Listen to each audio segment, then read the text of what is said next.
Guys, come on, these are not acceptable. Not acceptable at all. It gets the round headlamps, a curvy fuel tank, a leather tent seat. I just want to meet the engineers who gave these shitty little ideas.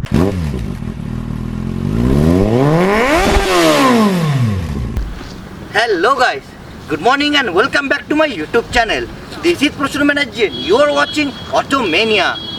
Guys, आज मेरे पास दो बहुत tough सवाल है, पर जवाब I really don't know where to go from. So follow me. Either it's this or come this side, or should it be this? आपको क्या लगता है कौन सा बाइक से मैं स्टार्ट करूँगा? वैसे आप डिस्क्रिप्शन में ऑलरेडी देख ही लिया which bike I'm starting with. So without waiting any further, let's start with the cinematics of this beauty first.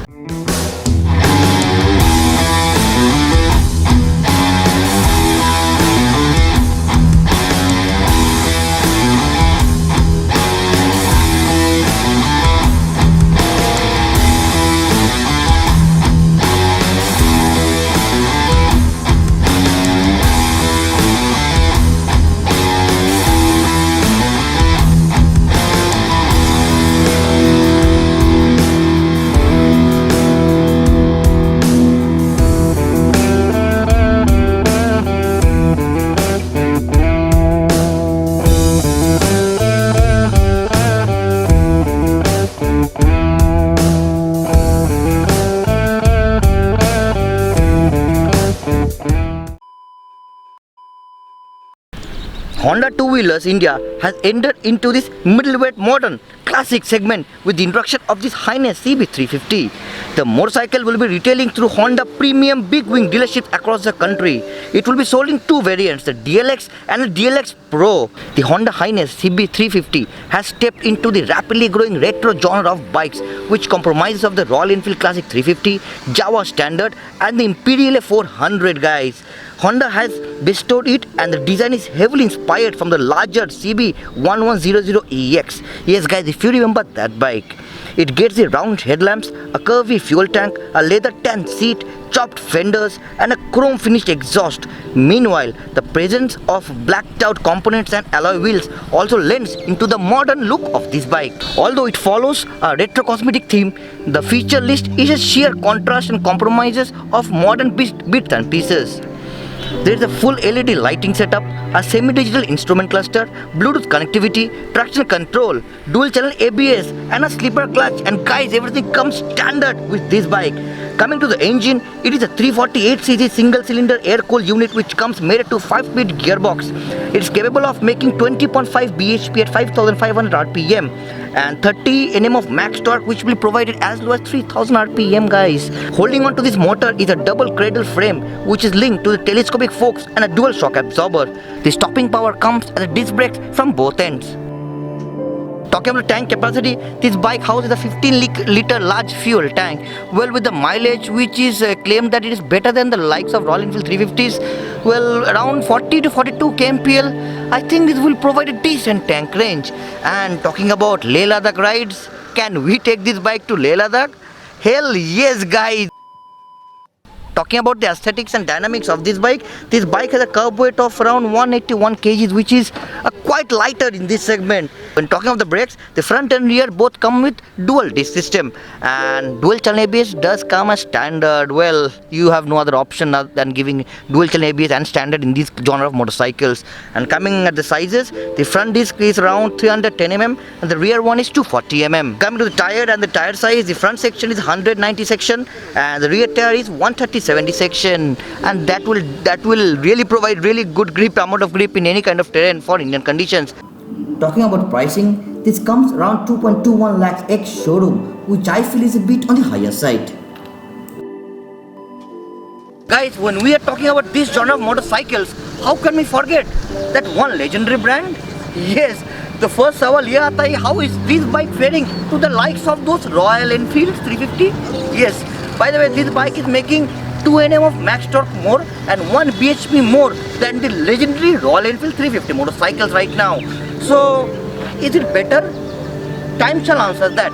By the way, coming to the performance, like when we're talking about the overall performance and power to weight ratio, this bike is whole 15 kilos lighter than your Royal Enfield So lightweight, more power, more torque.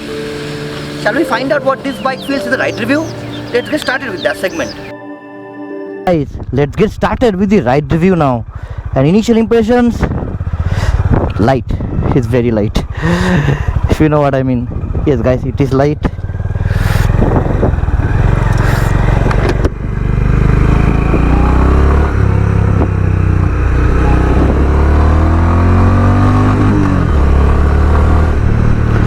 Well, the low end torque could have been a little bit better. The fueling could have been better for this bike. That is what I'm feeling. Guys, the clutch is really light. The clutch is really light.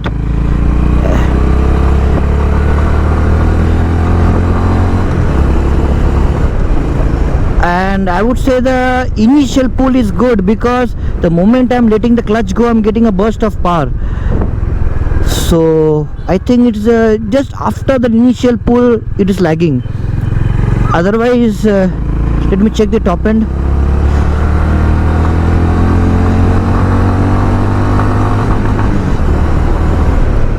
Even when I hit the limiter, the bike didn't feel stressed at all. Nothing. It didn't feel stressed, no stretching, and it didn't feel any tiring. There was no tiring feeling for this bike. So the engine is quite a relaxed one and refined. Yeah, talking about refinement, it's refined. And क्या ये vibrate करती है? The answer is a big no. No guys, there is no vibrations at all, absolute zero. But only if you are going to high end and going to the limiter, you might feel a little bit burst creeping out in the foot pegs, not in handlebars but in the foot pegs. Well, the engine is set right beside the foot pegs and that's a big motor. Obviously, if you are revving the hell out of the engine, a little bit of vibrations will creep onto the foot pegs. That is very normal for any bikes in this world. Other than that, the feeling is good. That's what this bike is meant for. This bike is not meant for top speeds or drag races. The bike is meant for longer rides. And right now the way I'm sitting straight upright, the handlebar is nice, clean. It does feel good. This is the deluxe model. It's not the pro variant, so there are no switch gears over here, which is missing over here, and there is no Bluetooth connectivity and navigation features in this vehicle. There is no tachometer. That could have been a very good add-on. They could have Honda could have given a good tachometer over here. I feel the placement of the USB charger is a bit odd. It's way back there. It could have been here somewhere. It's way back there. The digital instrument console is clear. I can see very clearly. We have the gear position indicator. That's a very good add-on. The fuel level indicator, which is accurate. It's not so erratic as the likes of other bikes. It is really accurate. The total distance, I think there are more. Trip, kilometers to a liter, average, range. Oh, that's a nice add-on. How much kilometer your bike will go in this amount of fuel. The battery voltage. I hit neutral accidentally, so I need to check again if that false neutral is coming again. The problem of accidental neutral is there in my GT650 and also Interceptor 650, so I need to check if this bike has the same problem. The gear feels a little bit harsh. The gear changes. It is a bit harsh. No, it didn't fall neutral this time. You get a really good mechanical feeling when you're changing the gear. You might like it or you might not. So there is no in between. I again hit an accidental neutral. So it's a problem. From first gear to second gear, you might hit the accidental neutral. Oops, once again, same problem. So you need to hit the gear hard. Honda, why? Why did you do like this? You could have done better, I guess.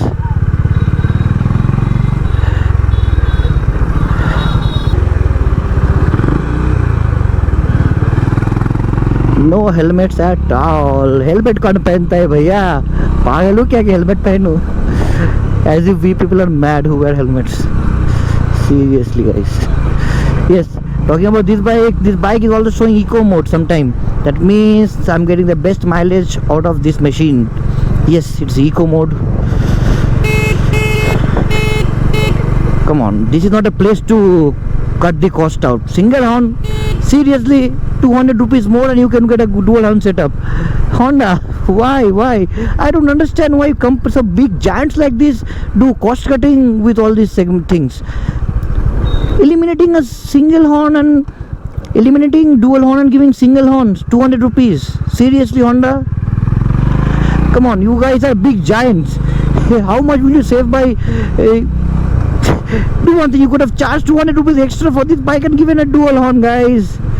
Guys, come on, these are not acceptable. Not acceptable at all. Honda, no. You could have done better. You are much better than this.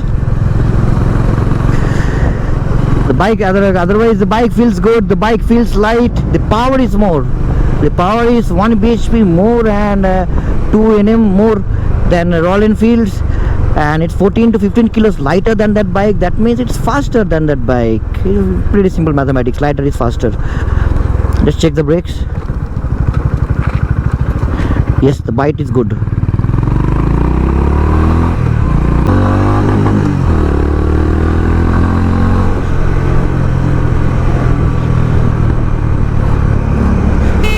Another problem, position of the horn.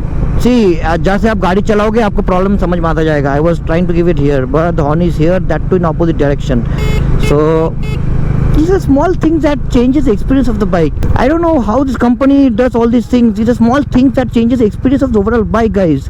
And I just want to meet the engineers who gave these shitty little ideas to keep the horn like this and to keep the horn in some odd position. Seriously, guys, you guys are engineers. How can you make life difficult for the riders? Yes, there are some niggles which will be sorted by Honda Motors in future for sure. Otherwise, this is a big go from my side. Let me know in the comment section down below how did you like the review of the Honda CB Highness 350. So let's go on to the next segment now. Let's talk about the pros and cons of this motorcycle. Well, talking about the pros, first thing is the styling. The retro styling, the LED headlamp looks absolutely brilliant, and it's a feature-packed bike. That's the second one. The third is the engine. The engine is super refined and you get really good feel and feedback from this motor. The next point is the ease of the bike. The ease to which you can ride, because the weight is also very light. With 191 kgs, it's a very light bike. The fourth will be the seating. The way you are sitting in this bike, the seat is quite comfortable enough. And next is the clutch. The clutch feels really light, guys. I know there are a long list of pros, but there are a number of cons too. The first thing is the pricing could have been better, guys. Yes, I know it is priced competitively, but I feel the price was 10k lower. This could have given a great fight to the likes of the other competitors in the same segment. The next is the performance. I know this bike is providing pretty good performance, but still I feel this lacks that low-end grunt, guys. That could have been better. The next is the biggest one. This is restricted only to Honda big wing dealerships. That means you won't get this bike service in a nearby Honda showroom.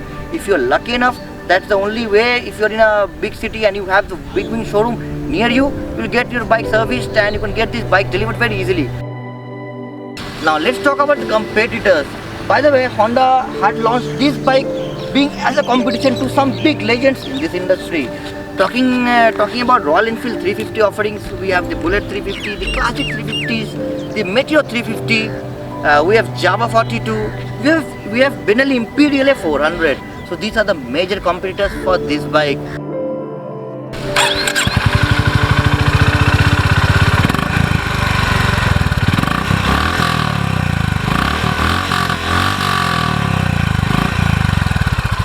Well, listening to the exhaust, I would say that Honda did try to come close to the Duk Duk sound, but still it does lack in that department. If you're the fan of that old school Duk Duk sound, I'm very sure your steps will be moving towards the RE showroom. So, should we go for this bike? Of course, if you're in a big city and you have a Honda big wing showroom near you, it's a big go from my side. But if you're in a city where the servicing is not available and Honda people need to send their people to your house for servicing, I think you have to think a bit, because this bike right now, the person who this bike belongs to, what happened is they have 2-3 friends who have the same bike, and the service center people does come and give a service to all the 2-3 bikes together and then they go back. But what if you have a special problem or any kind of different issues in your bike and you cannot take this bike or tow this bike to your service center and you need to get the bike repaired overnight? So that will be a big problem from my side. If you like the review, don't forget to like, comment, share and subscribe to Automania, guys. And it's time to wrap up the video. I'll see you in some other video with some other bike reviews and technical reviews. So till then, as I always say, wear your helmet when you're riding, wear your seatbelts while driving, and never drink and drive. This is Professor Banerjee. You're watching Automania, signing off. Ta-da!